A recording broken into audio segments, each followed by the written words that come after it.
Hey, hello everyone from China. It is 7 o'clock in the morning here, which is about 11 o'clock at night there.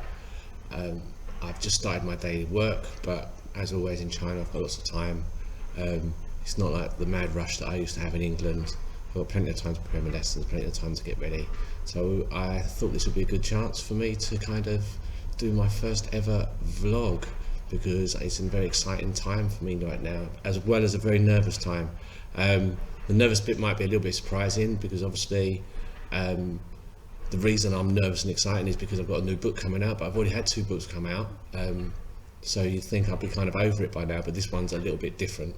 In the last couple of books, I have been writing about a fictitious character. The main character is called Liam Osborne. It's about his footballing journey, but this book is a lot different. This is actually about my own journey, it's my own story, and I'm kind of putting myself out there a little bit with this book. So I am a little bit nervous about how it's going to be kind of received and what people are going to say. So basically, it tells my story from the time when I was just a young boy, sort of dreaming of being a footballer, right up to the point when it happened, and then obviously to the point where it didn't happen. So it's kind of that story, and I'm sure people who have seen the book or thinking about buying the book or anything to do with the book really are thinking, well, who am I?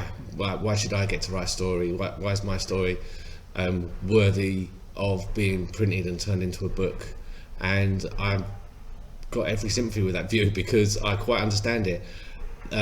It all happened, it was probably up over a year ago. I wrote my first ever blog, and it's been about 6 months since I wrote the last one, so I'm not exactly a serious blogger, but the first one I wrote was after a tragic incident where a young boy about 17 at Manchester City who took his own life when he was released by the club, and it really resonated with me at the time, it brought back a lot of memories.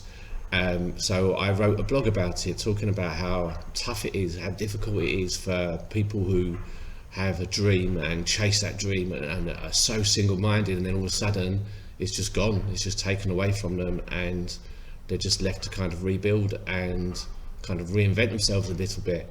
So after I wrote the blog, I got quite a good response to it, but a lot of the responses were from people who had similar experiences to me.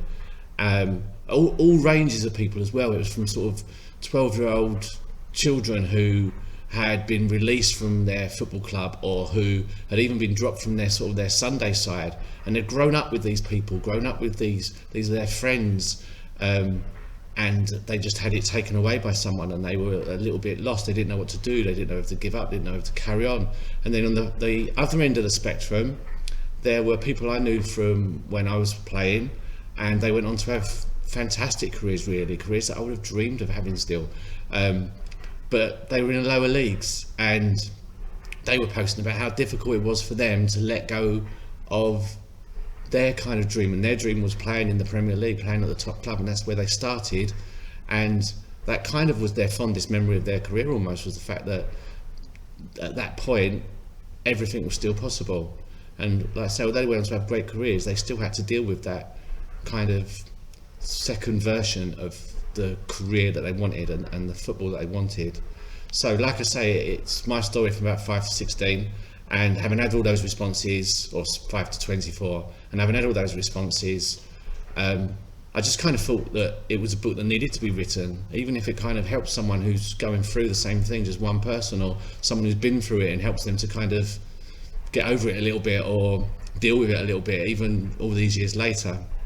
So if you knew me between 5 and 24, there's a good chance that you're either in the book, or you know people who are in the book, or you know some of the things that happened in the book already from first-hand experience. I just want to stress that it is my story. Everything in there I believe to be 100% true. The opinions are my own, so they might be different from yours. You might see things from a different perspective. There might be one or two things that my memory's not quite got exactly right, but it is exactly what I remember it as, and exactly how I felt about it at the time and feel about now. So hopefully it won't upset anyone who's in the book. I don't think I've kind of done a hatchet job on anybody.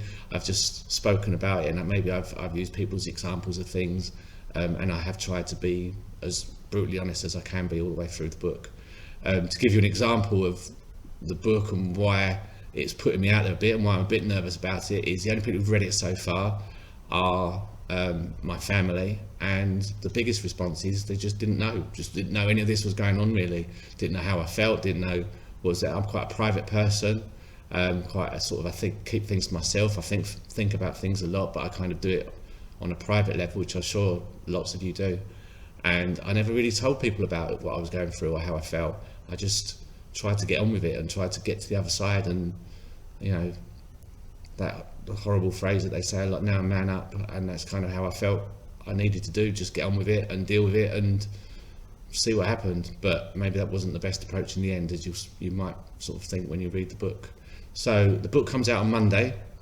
I'd like to thank Pitch Publishing for believing in me and kind of supporting me so well for this whole process. I've really, other than writing it in the first place, I've barely done anything. I've just kind of stepped back and let them get on with it, and I really appreciate that from them. So I'll just check my notes, make sure that I've done everything I wanted to say, and I think I have. So I hope if you buy the book you enjoy it. If you don't buy it, then why not? Go get my book. I'm sure you'll like it, and I'm sure you can relate to it, because a lot of the things are sort of things about when I was growing up, the way things were, and I'm sure it will resonate with a lot of people, particularly if you're a similar age to me in terms of that time. But hopefully it will help someone as well, and that's just what I really want. I want someone to read this book and kind of think, well, hold on, maybe it is what it is, and you know, I don't want to give up on my dreams, and I need to keep going with them, and I need to plan it out, and I need to get myself organised. But if it doesn't come off, as long as you know you've done your best at something, as long as you know, then that's it, really. Okay.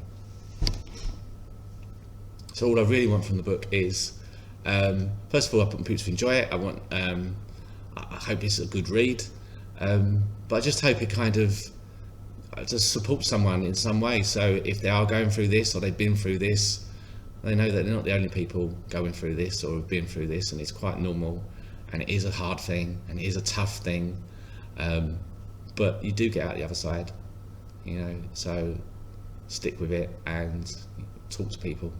Main thing, just talk to people. Okay, so that's my first vlog. I feel a little bit like Captain Kirk.